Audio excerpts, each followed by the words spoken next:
حامدا و مسلیا و مسلما، کوئی بھی عمل اسی وقت شرعی عمل کہلاتا ہے جبکہ وہ کسی شرعی دلیل سے ثابت ہو۔ اگر کوئی عمل شرعی دلیل سے ثابت نہ ہو تو خواہ وہ عمل کتنا ہی اچھا لگ رہا ہو اور اس سے کتنا ہی فائدہ نظر آ رہا ہو، اس عمل کو غیر شرعی ہی کہا جائے گا، اور شریعت کی نگاہ میں نہ تو وہ قابل اعتبار ہوگا اور نہ وہ پسندیدہ اور محمود ہوگا۔ اور کسی ایسے عمل کو جو شرعی دلیل سے ثابت نہیں ہوا تھا اس کو شرعی سمجھنا، یا پھر اس کو شرعی تو نہیں سمجھا لیکن اس طریقے سے اس کو انجام دیا جائے کہ دیکھنے والے اور عوام یہ سمجھنے لگیں کہ یہ شرعی عمل ہے، تو اسی کو بدعت کہا جاتا ہے۔ امر بالمعروف، نہی عن المنکر، تبلیغ یا لوگوں کو دین کی بات پہنچانا، جو بھی آپ اس کو نام دے، یہ ایک شریعت کا حکم ہے۔ یہ کبھی تو فرض ہوتا ہے، کبھی واجب ہوتا ہے، کبھی مستحب ہوتا ہے، اور بسا اوقات یہ ممنوع اور ناجائز بھی ہوتا ہے۔ اگر یہ ممنوع اور ناجائز ہو تو اس کو بالکل نہ کرے، اور اگر یہ مستحب، واجب یا فرض ہو تو اسے کرنا چاہیے۔ لیکن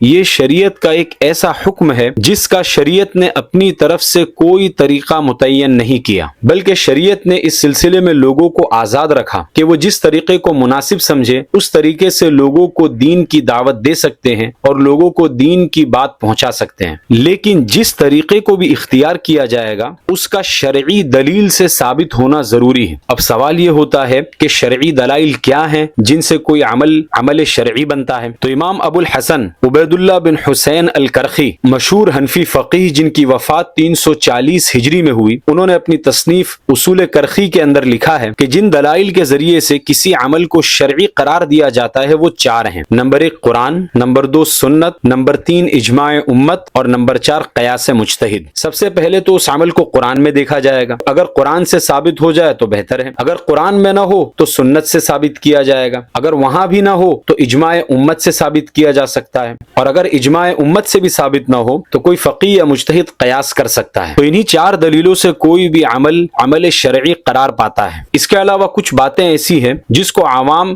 دلیل کے طور پر پیش کرتے ہیں جبکہ ان باتوں میں دلیل کی حیثیت نہیں ہوتی۔ مثال کے طور پر کوئی کام ایسا ہو جس کی وجہ سے بہت سے لوگ دیندار اور نمازی بن جائیں، تو لوگ کہتے ہیں کہ دیکھو اگر یہ کام حق نہ ہوتا تو اتنے سارے لوگ کیا دیندار اور نمازی بنتے؟ کبھی وہ کہتے ہیں کہ اس عمل کی وجہ سے سب سے زیادہ مسجدیں وجود میں آئی ہیں، اگر یہ کام حق نہ ہوتا تو کیا اتنی ساری مسجدیں اس کام کی وجہ سے وجود میں آتی؟ پھر کبھی کچھ لوگ کہتے ہیں کہ دیکھو اس کام میں بکثرت علماء موجود ہیں، اگر یہ کام حق نہ ہوتا تو اتنے سارے کیا علماء اس کے ساتھ میں جڑے ہوتے؟ کبھی ایسا ہوتا ہے کہ کوئی عمل عوام کے اندر بہت مقبول ہو جاتا ہے اور اس کی شہرت عالمگیر ہو جاتی ہے، مثلا 200 ملکوں تک کام پہنچ گیا، تو لوگ کہتے ہیں کہ بتاؤ اگر یہ حق نہ ہوتا تو کیا 200 ملکوں تک یہ کام پہنچتا؟ کبھی کسی ولی اللہ کے دل کے اوپر اس کا القاء اور الہام ہوتا ہے، کبھی خواب کے اندر خوشخبریاں دی جاتی ہے، یا پھر اس عمل کی کوئی کرامت ظاہر ہو جاتی ہے، تو لوگ ان چیزوں کو دلیل کے طور پر پیش کرتے ہیں کہ دیکھو اگر یہ کام حق نہ ہوتا تو کیا اتنے بڑے اللہ والے کے دل کے اندر یہ بات القاء ہوتی، اور کیا ان کو خواب کے اندر یہ کام سمجھایا جاتا، اور کیا اتنی ساری جو کرامتیں ظاہر ہوئی وہ کیا کرامتیں ظاہر ہوتی؟ اسی طرح کبھی کوئی کام ایسا ہوتا ہے جس کی وجہ سے بہت سارے غیر مسلمان اسلام میں داخل ہو جاتے ہیں، یا بہت سارے ایسے لوگ جو مرتد ہو چکے تھے وہ دوبارہ اسلام میں آ جاتے ہیں، تو لوگ کہتے ہیں کہ دیکھو اگر یہ کام حق نہ ہوتا تو کیا اتنے سارے لوگ اس کام کی وجہ سے اسلام میں آتے؟ اب اس کو ذرا اچھے سے سمجھیے، میں بیسکس آپ کو کلیئر کر رہا ہوں۔ یہ جتنی بھی باتیں عوام کرتی ہے کہ اس کام کی وجہ سے اتنے ساری مسجدیں وجود میں آ گئی، یا اتنے سارے لوگ نمازی بن گئے، دیندار بن گئے، چہرے پر داڑھی اور سر پہ ٹوپی آ گئی، یا 200 ملکوں تک کوئی کام پہنچ گیا، تو یہ ساری باتیں یہ مؤیدات تو بن سکتی ہے لیکن مستدلات نہیں بن سکتی، یعنی ان باتوں کو بطور تائید کے تو استعمال کیا جا سکتا ہے لیکن اس کو بذات خود دلیل کے طور پر پیش نہیں کیا جا سکتا ان باتوں کو۔ امام ابو اسحاق ابراہیم بن موسیٰ الشاطبی جن کی وفات 590 ہجری میں ہوئی، وہ اپنی مشہور تصنیف کتاب الاعتصام میں لکھتے ہیں کہ اگر شرعی دلائل کے علاوہ قرآن، سنت، اجماع اور قیاس کے علاوہ احکامات کو ثابت کرنے کے لیے اگر ان دوسری چیزوں کا بھی استعمال کیا جانے لگے تو شریعت کے دلائل تو بیکار ہو کر رہ جائیں گے، پھر جس کا جی چاہے گا جو چاہے گا ثابت کرتا پھرے گا، اور نتیجہ یہ ہوگا کہ فساد کا دروازہ چوپٹ کھل جائے گا۔ تو ایک طرف تو شرعی دلائل ہے، قرآن، سنت، اجماع اور قیاس مجتہد، اور دوسری طرف عوام کی یہ باتیں ہیں۔ اب ان دونوں کی میں آپ کو ایک حصی مثال دیتا ہوں۔ دیکھیے ایک ہوتا ہے نمبر یعنی عدد، اور ایک ہوتا ہے صفر یعنی زیرو۔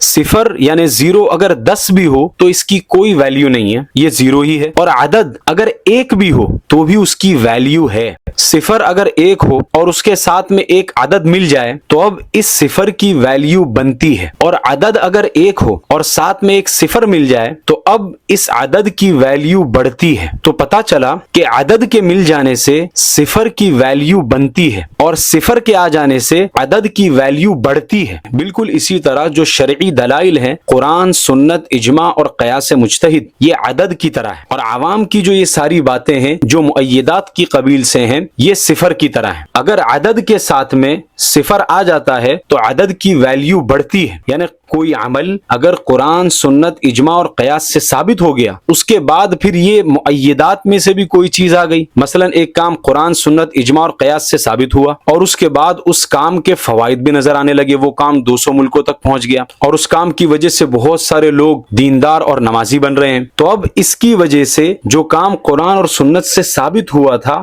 اس کام کو ان مؤیدات کی وجہ سے تائید حاصل ہوگی اور اس سے اطمینان قلب حاصل ہوگا کہ ہاں کام بہت بڑھیا ہے۔ لیکن اگر کام شرعی دلائل سے ثابت ہی نہ ہو تو کتنی بھی تائیدات اس کے ساتھ میں لگا لیجئے، یہ ایسا ہی ہے کہ آپ اس کے ساتھ میں صفر جوڑتے چلے جا رہے ہیں، آپ 10 زیرو بھی لگا لیجئے، اس کی کوئی ویلیو نہیں ہے۔ تو شرعی دلائل سے جب کام ثابت ہوگا، اس کے بعد پھر یہ تائیدات حاصل ہوگی تو اس کی وجہ سے اطمینان قلب ملے گا اور تائید ملے گی اور کام کی ویلیو بڑھے گی۔ اور کوئی عمل اگر شرعی دلیل سے ثابت ہی نہ ہو تو اس کی ویلیو بڑھنا تو دور، اس کی ویلیو بنے گی بھی نہیں۔ اب ان 4 شرعی دلائل میں سے ایک آخری دلیل تھی قیاس مجتہد۔ یہاں پر میں نے مجتہد کا لفظ اس لیے جوڑا ہے کیونکہ ہر عالم کے لیے اس بات کی گنجائش نہیں ہے کہ وہ اٹھ کر قیاس کرنے لگے، بلکہ یہ فقیہ اور مجتہد ہی کا منصب ہے۔ اگر ہر عالم قیاس کرنے لگے تو وہ مفترق انہو کو مقیس علیہ بنا دے گا اور شریعت کے احکام کے اندر فتنہ فساد برپا کر دے گا، جس طرح مولانا سعد صاحب نے کیا کہ دعوت کے کام کو نماز کے اوپر قیاس کر لیا، اور حکم کیا ثابت کیا کہ جس طرح امام سے اگر غلطی ہو جائے تو امام باہر والے سے لقمہ نہیں لے سکتا ورنہ اس کی نماز ٹوٹ جائے گی، اسی طرح ہم جو دعوت کا کام کر رہے ہیں، باہر سے آپ ہماری چاہے جتنی اصلاح کرتے رہو، ہم آپ کی طرف سے اصلاح کو ہرگز قبول نہیں کریں گے۔ اب نماز اور دعوت کا کام یہ مقیس علیہ تھوڑی تھا، یہ تو مفترق انہو تھا۔ فروق متعددہ کے ہونے کے باوجود مولانا نے ان دونوں کو ایک دوسرے کے اوپر قیاس کر دیا اور حکم بھی ثابت کر دیا کہ ہم باہر والے کا لقمہ نہیں لیں گے۔ اگر آپ ڈیپ میں اتر کر دیکھو تو آپ کو واضح ہو جائے گا کہ یہ صرف اور صرف ایک دھوکہ ہے۔ دراصل مقصد یہ ہے کہ ہمیں تو تمہاری بات قبول کرنا ہے ہی نہیں، اب اس کو ڈائریکٹلی منہ پر تو بول نہیں سکتے کہ ہم تمہاری طرف سے اصلاح کو قبول کریں گے ہی نہیں، ورنہ عوام بھی تشویش میں مبتلا ہو جائے گی۔ تو باطل قیاس کا سہارا لے لیا اور عوام کو سمجھا دیا کہ دیکھو جس طرح امام باہر والے سے لقمہ لے گا تو نماز ٹوٹ جائے گی، اسی طرح جو علماء دعوت کے کام کے اندر نہیں لگے ہیں، اگر وہ لوگ ہماری اصلاح کریں گے تو ہمارا کام بھی خراب ہو جائے گا، ہم ان کا لقمہ نہیں لے سکتے۔ عوام بھی خوش ہو گئی کہ ہاں بات تو اصولی ہے، جبکہ اس قیاس مال فارق کے اندر اتنا خبث بھرا ہوا ہے جس کو الفاظ میں بیان نہیں کیا جا سکتا، جس کی میں ابھی آگے وضاحت کر رہا ہوں۔ اور یہ قیاس مولانا نے اس لیے بیان کیا کیونکہ علماء کی 3 قسمیں ہوتی ہیں، ایک تو جید اور کبار علماء ہوتے ہیں جو اپنے اپنے کاموں کے اندر، مدرسوں کے اندر اور دیگر دینی خدمات کے اندر لگے ہوئے ہیں،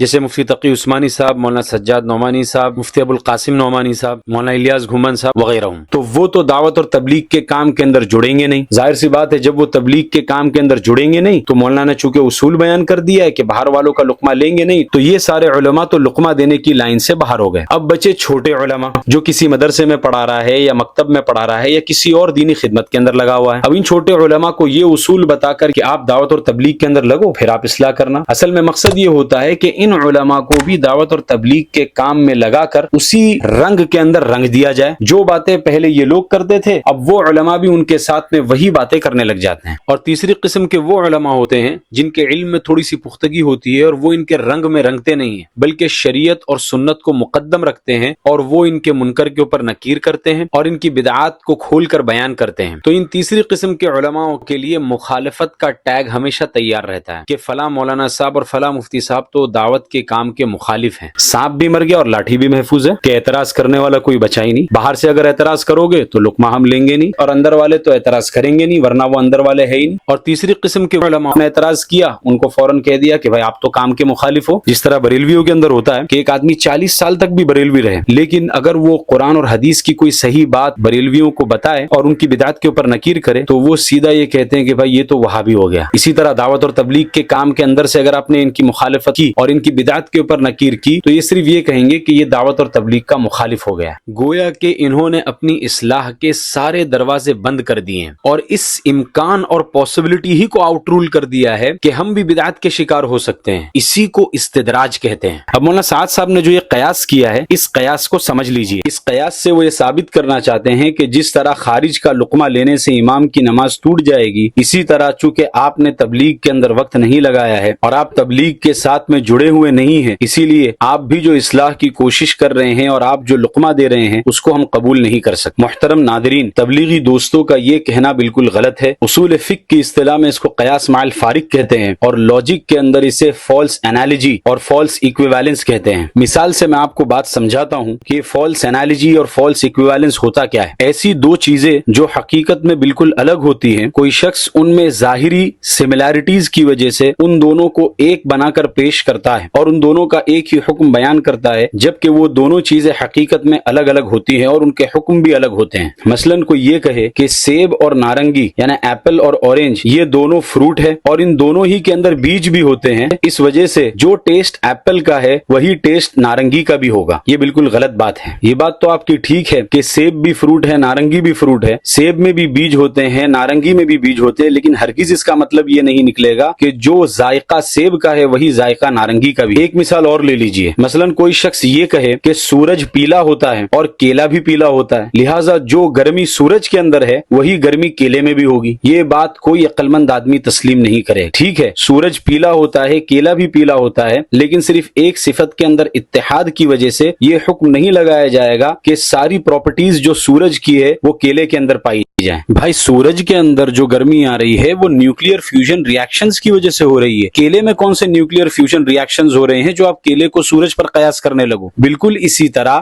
نماز کے اندر جو تلقی من الخارج کی وجہ سے نماز فاسد ہوتی ہے وہ اس وجہ سے ہے کہ نماز ایک ایسی عبادت ہے جس میں بندہ اپنے رب کے ساتھ ہم کلام ہوتا ہے۔ تبلیغی جماعت کے مروجہ اعمال کے اندر بندہ کب اپنے رب سے ہم کلام ہو رہا ہے کہ اس میں تلقی من الخارج کی وجہ سے آپ کا کام خراب ہو جائے گا۔ ایک آخری مثال اور دیتا ہوں جس سے بات بالکل واضح ہو جائے گی۔ کوئی شخص یہ کہے کہ مچھلی ایک جانور ہے، گھوڑا بھی ایک جانور ہے، مچھلی کی بھی دم ہوتی ہے اور گھوڑے کی بھی دم ہوتی ہے، لہٰذا جس طرح مچھلی تیر سکتی ہے گھوڑا بھی تیر سکتا ہے۔ ظاہر سی بات ہے یہ دلیل بالکل بے تکی ہے۔ اسی کو قیاس مع الفارق کہتے ہیں اور قیاس مع الفارق باطل ہوتا ہے اور اسی کو فالس انالوجی اور فالس ایکویویلنس بھی کہتے ہیں۔ علماء کے لیے میں ایک نقطہ رکھتا ہوں، جس طرح مقیس علیہ علت جامعہ اور حکم ہوتا ہے، یعنی جو علت مقیس علیہ کے اندر ہوتی ہے ہو بہو وہی علت مقیس کے اندر تلاش کر کے مقیس کو مقیس علیہ پر قیاس کیا جاتا ہے اور وہ حکم جو مقیس علیہ کا ہے اس کو مقیس کے لیے ثابت کیا جاتا ہے۔ بالکل اسی طرح مفترق عنہ